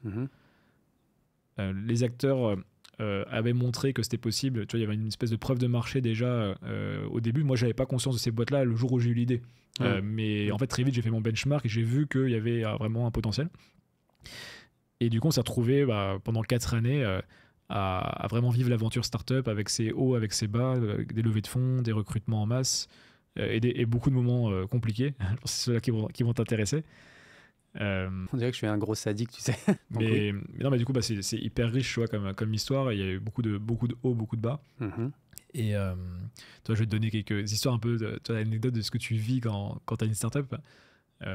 Donc, on a rapidement grossi, on a recruté. À un moment, on était genre 20-25. Et je fais un recrutement en fait où je recrute un ami pour gérer le pôle marketing de ma startup, enfin de Fetch, qui se trouve en fait être un mauvais choix, non pas parce qu'il est pas bon, c'est un mec brillant, très intelligent, mais qui n'était pas adapté au type de boîte qu'on avait, à la culture et à mon fonctionnement. Et en fait, je me suis retrouvé avec quelqu'un qui était beaucoup trop technique et qui n'arrivait pas à être compris de son équipe. Et du coup, j'ai fait un peu le pare-feu pendant plusieurs semaines, plusieurs mois pour dire non, il reste en place, vous inquiétez pas, ça va bien se passer. Faire rentrer un peu tes émotions dans le truc, quoi. En fait, j'aurais dû arrêter très vite avec lui la période d'essai. Mais comme c'était un ami, j'avais un peu de mal et je croyais vraiment en mon choix. Toujours compliqué, quoi. Toujours compliqué. Et finalement, en fait, il se trouve que quelques mois plus tard, il était mieux intégré. Mais je trouvais qu'il avait des comportements et qu'il fitait pas avec l'entreprise, et il avait des comportements qui me plaisaient pas à ce moment-là. Je ne vais pas forcément rentrer dans les détails, mais en tout cas, voilà, il y avait des comportements que je voyais en privé qui me convenaient pas. Et du coup, finalement, j'ai décidé d'arrêter avec lui donc quelques mois plus tard. Et en fait, non, c'est plus mon ami. Enfin, en tout cas, on s'est plus reparlé depuis. Et justement, il a très mal pris. On a eu une conversation où là, j'ai vu en fait à quel point justement le pro et le perso sont complètement entremêlés. Il m'a presque insulté d'une certaine manière. En tout cas, le propos, c'est pas forcément de dire comment s'il a été mauvais ou bon avec moi, mais c'est plus, j'ai vu vraiment à quel point en fait ça pouvait être dur en fait, tu vois, de gérer ces situations où le pro est vraiment là et tu sais pas trop comment te sortir de la situation, parce que pour l'entreprise, je pensais que c'était le meilleur choix d'arrêter. En même temps, je savais que ça tuait complètement l'amitié. Et ça allait plus loin que ça, c'est qu'en fait, vu que le perso est intimement lié au pro dans cette situation, il avait organisé à l'époque une soirée dans laquelle il avait invité tous les gens de Fetch, sauf les managers et les fondateurs. Et du coup, en fait, la soirée, c'était pas une soirée avec plein d'autres gens, c'était que les gens de la startup. Et en fait, le but, c'était de dire à tout le monde, cassez-vous parce que Jean-Charles, il fait ça ou il pense ça, etc. Ah ouais, là, donc, je m'étais pris un guet-apens, en fait. Ah ouais, ça, c'est donc, vénère. toi, des fois, tu as des trucs comme ça à gérer dans ta boîte. Tu te retrouves un samedi, ce qu'on t'appelle, on te dit, fais gaffe, Jean-Charles, il y a un tel qui a organisé ça. Waouh. Donc, toi, ça, c'est des exemples toi, qui sont pas évidents à gérer. J'ai eu une descente pareil, un mardi soir, je me souviens. J'ai un mec du service client qui m'appelle et me dit, Jean-Charles, on a des gars qui demandent de rentrer dans le bureau, ils sonnent en bas. Je dis, bah, tu leur dis juste, bah, vous rentrez pas. 3 minutes après, Jean-Charles, ils sont rentrés dans le bureau. Waouh. Et en fait, c'était les mecs de l'inspection du travail qui étaient venus et qui voulaient nous épingler parce qu'ils étaient persuadés qu'on avait des faux contrats pour les livreurs et que notre activité était illégale. Et en fait, c'était des mecs, qui idéologiquement sont complètement anti-business, anti-capitalisme, anti-indépendant aussi, parce qu'ils n'aimaient pas le business avec les livreurs indépendants, ils n'aimaient pas le système. Et du coup, ils voulaient nous shooter. C'était un mec de Nancy, il nous détestait en fait, j'ai appris après. Et du coup, tu te retrouves en fait à ce que tu es des mecs qui te prennent pour un terroriste en fait, quoi. C'est qu'ils sont venus, ils ont pris des photos partout, ils avaient à moitié renversé les chaises, ils s'en foutaient. Ils posaient des questions, des interrogatoires à tous mes salariés. Ils m'ont demandé, je suis pas venu, c'est mon associé qui suis allé le soir, mais le lendemain, on a dû aller les voir, imprimer tous les contrats de tous les livreurs depuis le début de la boîte. Ouais. Juste parce qu'il y avait un mec à un moment qui avait décidé de foutre le bordel en fait, tu vois. Donc là c'est pareil, tu te dis en fait, tu vis en fait avec l'épée de Damoclès, parce qu'une fois qu'on a eu ça, en gros on était en espèce de, c'est pas procès, mais ils avaient une étude en fait, ils étaient en train d'étudier notre dossier, et en fait on a fait 1 an de la boîte où si les mecs voulaient en fait nous shooter, s'ils décidaient avec un juge que c'était illégal ce qu'on faisait, et ben on pouvait être shooté, tu vois. Donc après tu vis avec le truc il y a un con qui à un moment qui a décidé de venir t'emmerder et il peut te tuer ta boîte, ton travail que tu auras fait pendant 3-4 années juste parce que il aime pas en fait idéologiquement ton business. Ah ouais, c'est ouf. Et t'as géré ça comment en vrai psychologiquement t'arrives à le mettre de côté parce que tu le vis pas tous les jours, hein. Ouais, donc ouais. encore ça va, tu vois. C'était dur sur le moment, mais après t'es comment dire, tu le vois pas le gars, c'est pas comme s'il t'envoyait un mail tous les 3 jours. Donc en fait on avait juste peut-être un échange de mails tous les 3 mois, et en fait il nous disait juste que le dossier était en cours entre guillemets, et c'était des affaires, ça se trouve lui il aurait fait traîner le truc pendant 2, 3, 4 ans s'il trouvait rien. Mais du coup on avait quand même cette période, cette épée de Damoclès qui était quand même pas incroyable. Et autre événement, tu vois, pour te montrer un peu les up and down, donc on a failli vendre l'entreprise en 2018 à un grand groupe anglais. Au dernier moment ça a capoté le deal.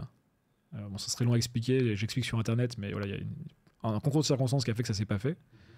Et on s'est retrouvé avec plus qu'1 mois de cash à ce moment-là, parce qu'on n'était pas rentable, on levait des fonds, on grossissait, on faisait du chiffre d'affaires, on faisait 4-5 millions de chiffre d'affaires annuel à la dernière année, mais on n'était pas rentable. Et du coup, je me suis retrouvé en fait à me projeter millionnaire quasiment, et finalement à pas du tout l'être. Ouais, donc ça doit faire mal ça quand même. Donc et là c'est à ce moment-là d'ailleurs que le stoïcisme intervient. Je découvre...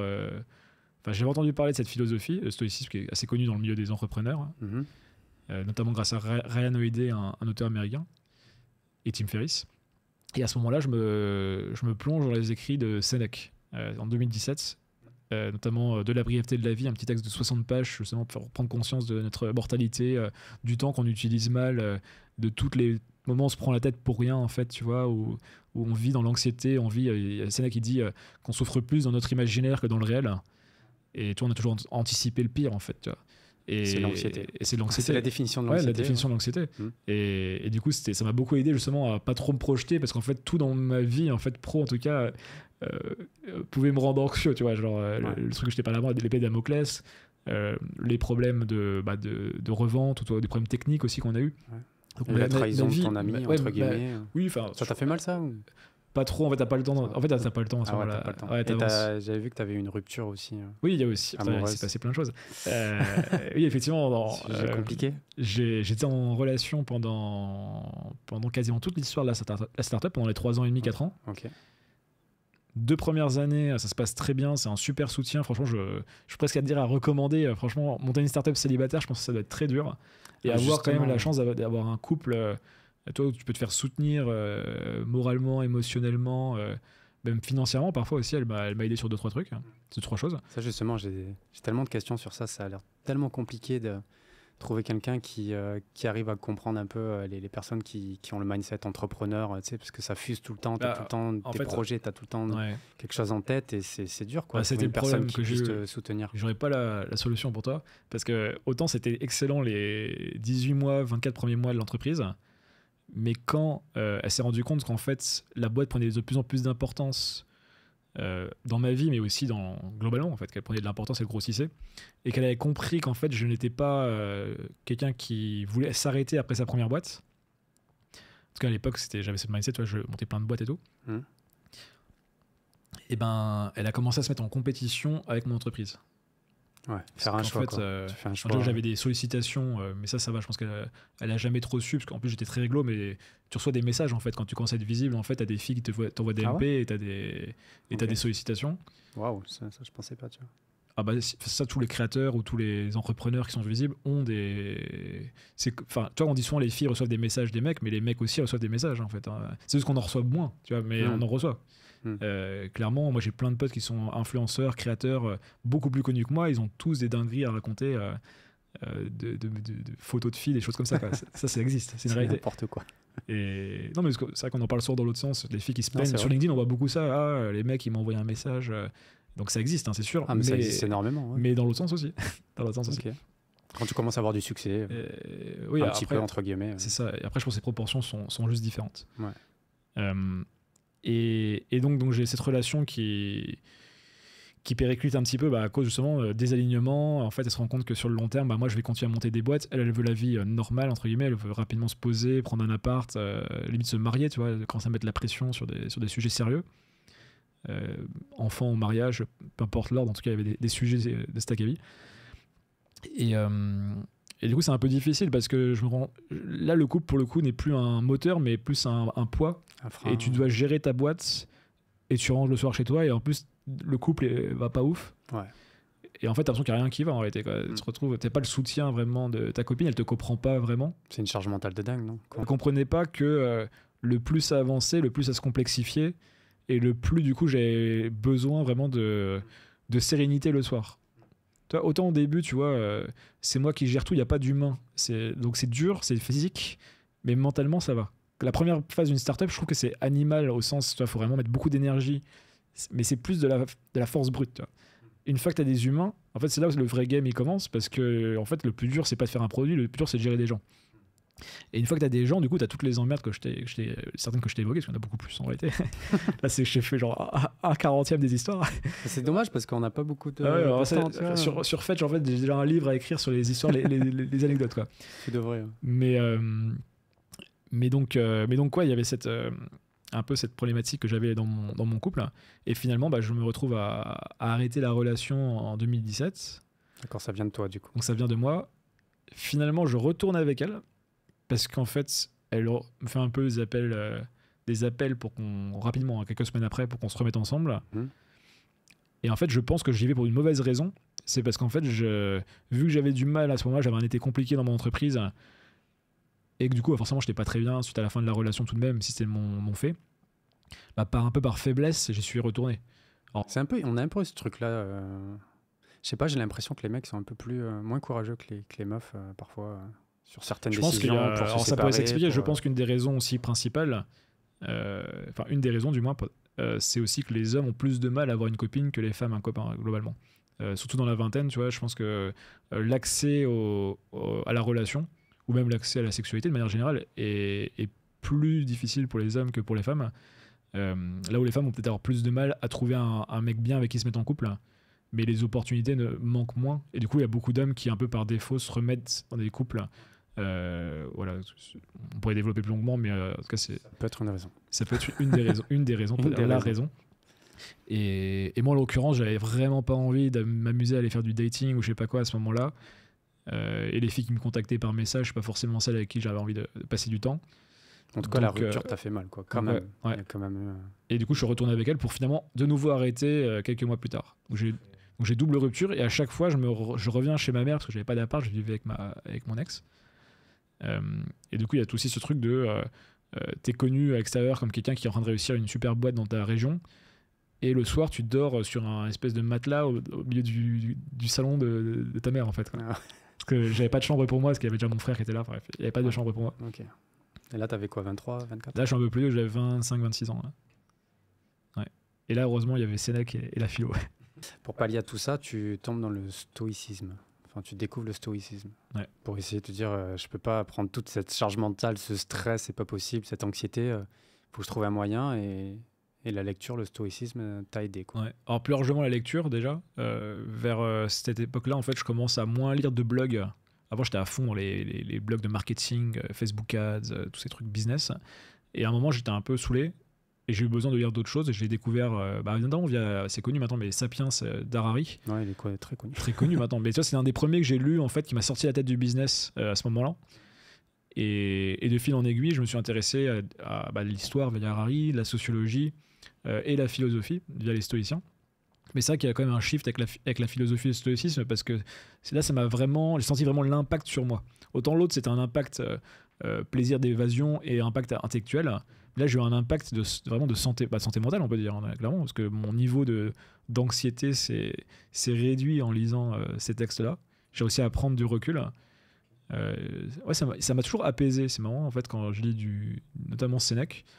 C'est mon préféré des stoïciens. T'as Épictète, Marc Aurèle et Sénèque sont les trois plus connus, les trois auteurs dont les textes nous sont revenus. Mhm.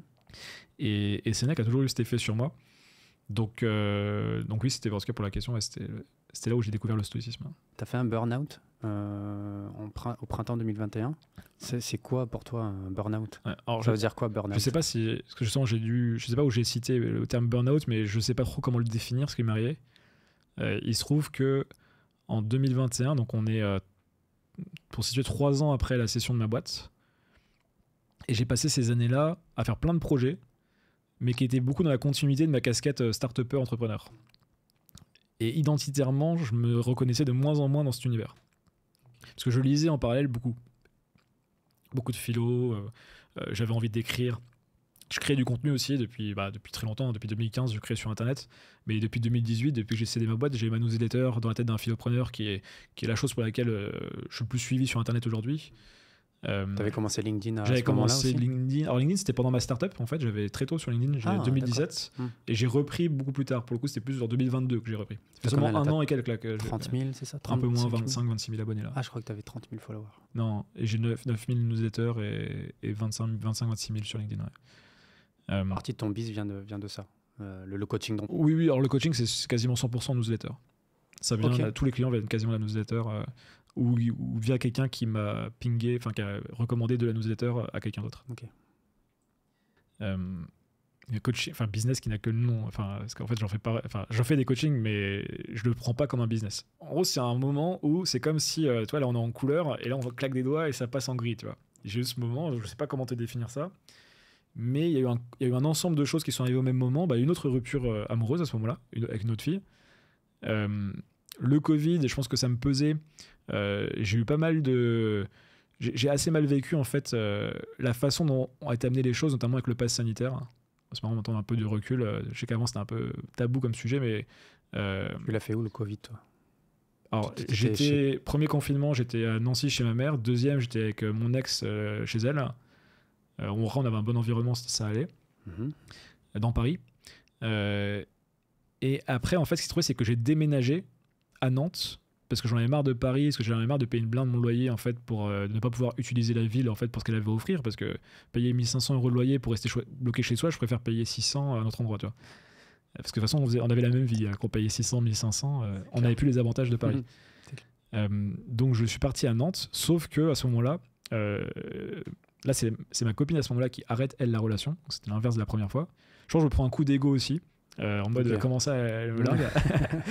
Clairement il y a ça parce que la relation en vrai elle a eu raison parce que moi-même j'avais potentiellement envie d'arrêter dans pas très longtemps après.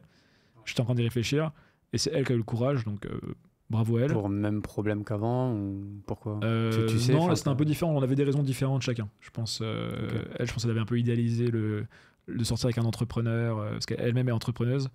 Et moi, c'était plus, c'est perso, mais elle avait notamment un souci de santé qui la rendait souvent fatiguée. Et du coup, être quelqu'un de fatigué au quotidien, c'est pas évident parce que ça te casse ton énergie à toi en fait. Si dès le matin la personne est fatiguée en fait ou qu'elle te dit qu'elle est fatiguée, t'as pas une bonne énergie pour faire ta journée. Ouais. Donc ça, c'était perturbant. Et du coup, il y a le coup à l'ego, fin de relation, Covid qui me saoule, enfin manière dont la France ou les gouvernements européens gèrent le Covid. Et je suis à Nantes et je me retrouve du coup bloqué à Nantes parce que je pensais avoir un pied à terre à Paris, mais je l'ai plus parce que je suis plus avec la fille avec qui j'étais. Et moi, ma famille est à Nancy de l'autre côté. Et ils annoncent le 3e confinement la même semaine. En avril, je crois, 2021, pardon. Et ça tout ça en une semaine, quasiment, en 10 jours. Et là, je me retrouve comme un con, en fait, à Nantes tout seul. Mes potes passent même pas me voir. Enfin, tu vois, genre, il n'y a rien qui va. Genre, j'arrive pas, en plus, à motiver mes potes à passer me voir. Les premiers qui sont venus me voir, c'était en mai, donc plus d'un mois et demi après. T'as quand même besoin, du coup, de voir des gens. Oui, en fait, j'adore être tout seul, mais j'aime bien avoir quand même plusieurs heures par jour des contacts sociaux, ouais. Ah oui, d'accord. Tu vois, 2-3 heures par jour du social et tout le reste du temps tout seul. Donc t'es un introverti Je suis allé dans les MBTI pour ce que ça vaut, je suis à la frontière presque, mais un peu plus côté introverti. Ok, d'accord. Genre à 45-55 dans les MBTI, des trucs comme ça. Donc j'ai quand même cette caractéristique un peu extravertie aussi sur le spectre. Et donc tu as eu plein d'éléments qui ont fait que, Ouais. je sais pas comment qualifier ça, mais c'est un espèce de Ouais, burn-out. C'est dur à définir le burn-out. Oui, parce que, pareil, je définis pas de dépression, parce que j'ai vu de mes yeux ce qu'était une dépression. Donc clairement, je pouvais sortir de mon lit, tu vois, je pouvais me brosser les dents, j'étais pas à ce point, tu vois. Quand tu dis que tu l'as vu de tes yeux, c'est-à-dire j'ai quelqu'un dans ma famille qui a eu une dépression, donc je l'ai vu devant moi, quoi. C'est vénère, hein, la dépression. Ouais, après j'ai C'est vu énervé, différents niveaux, mais en fait en fait le plus dur, je trouve en plus, enfin c'est pas le plus dur, mais quand tu le vis un peu par procuration, tu sens complètement impuissant. Et je trouve que ça c'est relativement dur quand tu veux aider quelqu'un. Enfin c'est un vaste sujet, mais du coup j'ai vu en vrai que moi je me considérais pas en dépression du coup par rapport à ce que j'avais vu. Et mais par contre il y avait quand même cette vie que je voyais en gris. C'était fade en fait, tu vois. Je me levais le matin, il n'y avait pas trop de motivation, pas trop d'objectifs. Et tu faisais comment pour gagner de l'argent à ce moment-là? Alors c'est la seule chose qui allait bien à ce moment-là, c'est que j'avais lancé mon entité de coaching actuelle. En fait, j'avais transité du consulting au coaching. Avant, je conseillais des boîtes et après, j'ai coaché des gens. C'est la différence. C'était les mêmes personnes, sauf que là, j'étais vraiment centré sur l'humain et pas sur l'entreprise. Comme ça, on a arrêté de parler de business, comme dans ton podcast. Je veux dire, on parlera plus de business. Des fois, je sais même pas exactement ce qu'ils font, tu vois, dans les grands détails. Mais par contre, on se concentre sur la personne. On peut parler d'anxiété, on peut parler de lifestyle design, vie intentionnelle, rapport aux relations, rapport à l'alcool. Enfin, on parle de ces choses-là, tu vois. Coacher des gens, mais toi, ça allait pas. Alors, c'est ça. Au début, heureusement, après, ça s'est passé. Oui. Mais quand j'ai lancé cette activité, tout allait mal, sauf ça je commençais à vendre des coachings et enchaîner les nouveaux clients. Donc, c'était la seule chose, tu vois, encore la petite béquille qui m'a quand même aidé à affronter ça. Et pour autant, ça n'allait pas très bien. Mais ce que j'ai fait à cette époque-là, d'ailleurs, parce que je mets dans le livre, un peu dans le chapitre pratique de la fin, c'est que je parle beaucoup des projets dans le livre. Le fait d'avoir des projets, moi je crois beaucoup au fait que les projets te donnent de l'allant, les projets te donnent du sens. Totalement. Les projets te poussent vraiment à avancer dans ta vie. Moi je suis vraiment dans la philosophie du mouvement. D'ailleurs, je dis pas que j'aime pas la psychanalyse, mais je veux dire, une psychanalyse sans mise en action des choses, sans mouvement, pour moi c'est stérile. Tu vois. Et toi, toutes ces personnes qui travaillent sur justement le passé, les croyances limitantes, tous ces sujets-là, certes, je pense qu'il y a de très bonnes choses, mais si c'est pas adossé à de la mise en mouvement, de l'action, pour moi, tu tournes en rond. T'as déjà vu des psys, toi? Des thérapeutes? Ouais, j'en ai toujours d'ailleurs. T'en as? Ouais, ça te fait du bien? Bah ouais, c'est presque un coach des fois d'ailleurs. Donc ça entre le psy Combien de fois par et mois? le coaching. Pas assez, tu vois, parce que je prends mes rendez-vous ça en ligne. Je le vois une fois par mois, mais j'aimerais bien passer à 2 fois par mois. Parce que tu sens que t'en as besoin, quoi. C'est par prévention par rapport à cette époque en fait de 2021. À l'époque, j'en aurais eu énormément besoin, mais en prescriptif, enfin, en posteriori. Alors que là, je pense, certains diraient que j'en ai pas besoin, mais moi je considère qu'avoir une pratique, avoir un thérapeute au quotidien, c'est... Moi je serais pour que tout le monde ait un thérapeute en réalité, tu vois. Si seulement. Ouais. Toi, si... C'est cher, c'est ça le problème. Oui, quoi. mais enfin, justement, du coup, si on le démocratisait à l'échelle, on pourrait descendre les prix. Et ouais, moi, quand je rencontre des gens, je milite d'une certaine manière. Alors, milite, c'est un grand terme, mais en tout cas, je pousse les gens à se faire suivre, trouver une forme de thérapie qui les aide. Et moi, je pense que je le ferai suivre toute ma vie. Ouais. Ah, mais il faut. Ouais. Donc, malheureusement, pas tout le monde a accès. Non, c'est clair. Peut-être qu'avec quand plus tard j'aurai une communauté, je ferai des groupes WhatsApp où les gens pourront accéder à des communautés de santé mentale. The School of Life, je sais pas si tu connais, c'est un gros média et business britannique qui à la base part de la philosophie mais qui s'est démocratisé dans plein de secteurs, qui vend plein de produits et de services maintenant. Qui a une chaîne YouTube, c'est énorme, hein. C'est genre 9 millions d'abonnés sur YouTube, c'est un truc sérieux. Ah oui, d'accord. Et ils sont genre 150 employés maintenant. Mais à la base, c'est un philosophe qui s'appelle Alain de Botton qui a créé ça, tu vois, c'est un philosophe, tu vois, c'est tout seul. Ouais. Et maintenant, avec leur audience, ils ont créé une marketplace de mise en relation entre patients potentiels et psy. Enfin, thérapeutes, différents types de thérapeutes. C'est trop bien, tu vois. Ils démocratisent, en fait, voilà, ils font comprendre aux gens que c'est pas la honte d'aller voir un psy, quoi. C'est clair. Moi, je vais voir comment l'audience se crée et la communauté que j'ai, mais si je peux aider plein de gens, tu vois, en créant une... Je sais pas. Je verrai encore même de l'éducation, comment... tu vois, même au-delà des psys, tu vois, de faire des contenus, tu vois, qui éduquent, tu vois, sur justement les thérapies ou même sur comment le bien-être, la santé mentale, toi, les bonnes pratiques, tu vois, créer un bon environnement. Enfin, t'as plein de choses à créer. Hein, parce que même toi, tu dis dans ton livre qu'il y a une montée de l'anxiété, de la dépression. Enfin, ça n'a jamais été aussi haut, quoi. Après, oui, je le dis. Après, j'ai pas toujours les datas parce qu'on n'a pas accès. Forcément, t'es pas dans la tête des gens du XVIe siècle. Hein, mais je pense qu'en tout cas, notre époque est très propice au mal-être. Clairement. Et en même temps, je trouve aussi qu'on vit l'époque la plus formidable pour vivre une vie géniale, tu vois.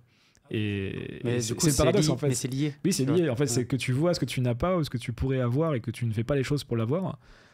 Et du coup, tu as ce mal-être, en fait, ce manque de sens. La vie, tout va trop vite aussi, donc les gens ne se connaissent pas, donc ils arrivent. Enfin, bref, il n'y a pas grand-chose qui va, effectivement. En fait, je le répète à chaque fois dans le podcast, mais avec tout ce que tu vois, tu as l'impression que tu peux vivre ta meilleure vie, mais finalement, ça te met dans un mal-être de dingue, quoi. Tu vois, c'est ça qui est compliqué. Donc du coup, c'est cool, tu as sorti ton livre, du coup, Vie intentionnelle. En fait, c'est basé sur ton histoire, quoi. Donc c'est...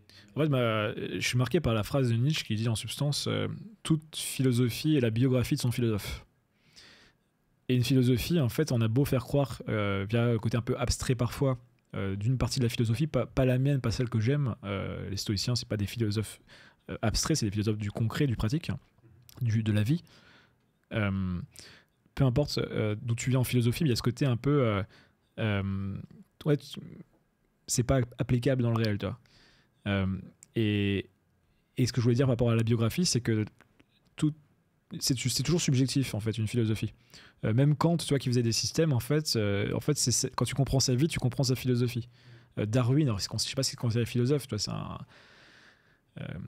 c'est plus un biologiste, d'une certaine manière, mais tu vois, au final, quand tu comprends son histoire, tu comprends pourquoi il en arrivé à la théorie de l'évolution. Donc en fait, tu regardes les grands penseurs, peu importe leur domaine, en fait, c'est toujours relié plus ou moins à leur biographie. Donc moi, la vie intentionnelle, c'est forcément relié à ce que j'ai vécu. C'est ma vision subjective du monde de notre époque.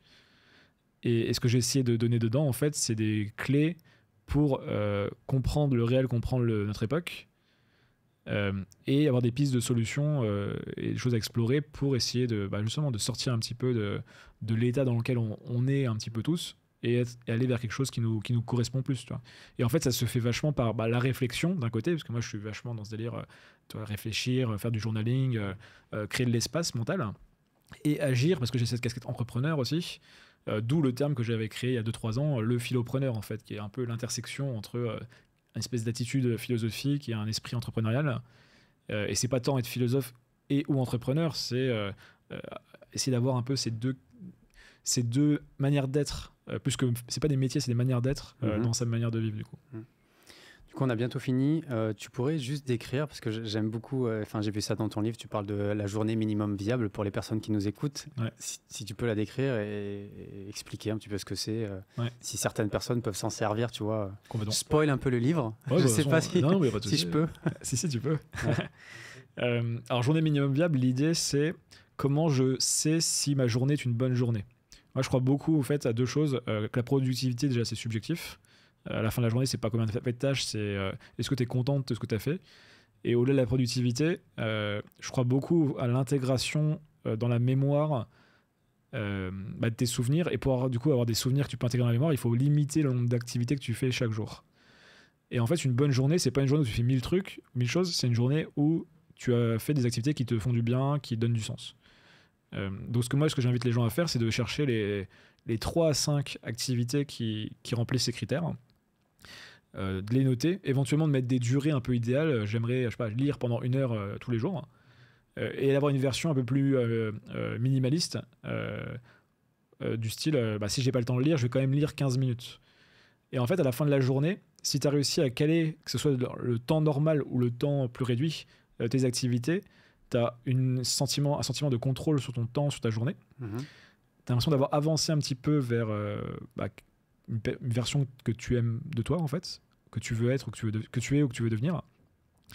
Et généralement, du coup, tu as l'impression que la journée n'a pas été gâchée. Tu vois, je prends aujourd'hui, ce matin, j'ai lu, j'ai écrit, j'ai écrit ce matin. Alors, je n'ai pas fait de sport aujourd'hui, mais là, on est en train d'avoir une bonne discussion, donc j'ai ce critère. J'ai appris des choses, même via d'autres discussions, mais là, tout à l'heure, j'ai fait un call, j'ai appris plein de choses sur l'infoprenariat avec un mec. Donc, ça, c'est plus ou moins ma journée, mes 4-5 points du journée minimum viable. Donc, je sais que ma journée, c'est une bonne journée, en fait. Elle n'a pas besoin d'être exceptionnelle, elle est juste. Remplir les critères, quoi. Ouais. Alors, c'est pas l'idée d'avoir une checklist non plus, parce que ça peut donner un peu cette impression. C'est une checklist, mais une petite checklist, tu vois. C'est pas la to-do list comme moi j'avais quand j'étais CEO. J'ouvrais mon agenda et ma to-do list et j'avais 30 items et il fallait tout cocher la journée, tu vois, avec que des problèmes à régler. Là, c'est une vie plus calme, plus chill. Cool. J'espère que ça va servir aux auditeurs. Du coup, je finis avec 4 questions. Si tu devais te mettre une note de 1 à 5 sur la santé, ce serait combien? 1 à 5, donc je vais te réfléchir à 10. Ouais. Du coup, je mets 4. Tu mets 4, ok. Sur l'amour? Je suis plus à 3. Ça peut être amour, famille, amour... Ouais. Je vais mettre 3 là. Ok. Amitié? 4,5. Ah, pas mal. Et spiritualité? Je sais pas si ça te parle. Si, après, ça dépend de la définition qu'on en met, mais je vais mettre 3,5. 3,5. Ah non, j'ai pas le droit, 3,5, ça fait 7. Je vais jamais note sur 7. Tu peux. Non, en vrai, je vais me mettre 3. 4, ça serait un peu mieux. Mais c'est un gros sujet pour moi, la vie spirituelle. J'ai fait beaucoup de tests récemment. C'est quelque chose qui m'intéresse. C'est un gros axe de développement. Ok. C'est quelque chose qui t'intéresse en tout cas. Ouais. Ok, super. Écoute, j'ai une dernière chose à te faire. À chaque invité, je leur demande d'écrire une question pour le prochain invité. Ok. D'accord. Pour l'instant, celui-ci est vide, mais c'est pas grave. Tu seras le premier à écrire sur ce carnet-là. Et moi, je vais te poser une question de l'invité d'avant. Ah, très bien. Qui est sur mon téléphone. Tu sais déjà la question, du coup? J'ai déjà la question. Je vais te la poser. Il faut que tu répondes en toute honnêteté. Je vais la découvrir en même temps que toi. Et je dis pas qui est l'invité qui a posé la question. Très bien. Alors... Oh là, c'est dangereux, ça. Non. Mais c'est bien, c'est des entrepreneurs qui se posent des questions entre eux. Si tu devais dire une chose à ton toi de 15 ans, qu'est-ce que tu lui dirais? Alors, 15 ans spécifiquement. Donc, ouais, on va dire que c'est la période dont j'ai parlé tout à l'heure, au final. On va prendre celle-ci, ça va simplifier. Voilà. Question à 16 ans, peu importe. Ouais. De moins se prendre la tête, justement de ne pas être anxieux, comme dit Sénèque, tu vois, que toute l'anxiété est dans ma tête. Peu des choses qui me font peur vont se réaliser. Et de ne pas voir les problèmes comme des problèmes, mais comme des opportunités, comme dirait Noédé dans l'obstacle et le chemin, qui reprend d'une formule de Marc Aurèle. Parce que, en fait, j'ai l'impression que beaucoup de choses, enfin, moi en l'occurrence, tu les prends un peu comme des montagnes ou des choses un peu qui seront toujours comme ça, alors qu'en fait, quand tu avances, quand tu mets un pas devant l'autre tous les jours, déjà tu résous beaucoup de choses. Tu te rends compte qu'il n'y a pas grand chose en fait qui est si grave que ça. Et en vrai, c'est la vraie valeur de la vie, en fait, c'est aussi ça, quoi.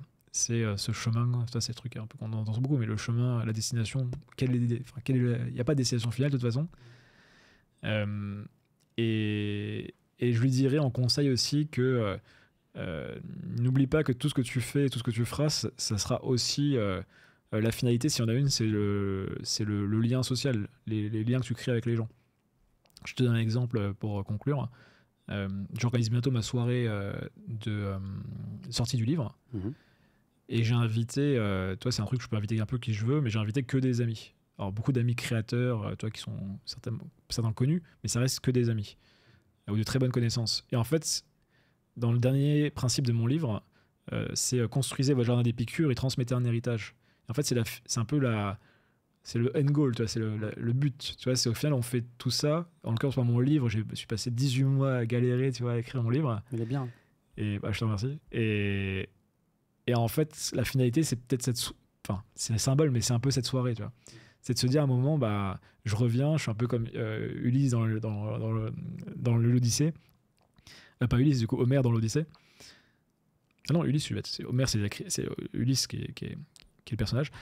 Et en fait, j'organise cette soirée, je connecte les gens, ils vont lire mon livre. Je sais pas, je suis très. Tu vois, c'est ça qui est cool en fait. C'est le plus important, je pense. C'est les liens avec les gens. Donc voilà. Écoute, c'est un super message de fin. Je vous invite tous, si vous avez aimé l'épisode, à liker, commenter, partager. C'est sur Apple Podcast, c'est sur Spotify, sur YouTube. Comme d'habitude, donnez de la force. Ça va m'aider. Hein. Il n'y en a pas beaucoup qui font des podcasts de ce type. Donc voilà, n'hésitez pas. J'espère que ce que Jean-Charles a partagé aujourd'hui, ça vous a apporté énormément. Et Jean-Charles, écoute, merci énormément. Ça m'a fait vraiment plaisir de discuter avec toi. C'était cool. Et puis, à la prochaine. À bientôt. Ciao, ciao. Salut.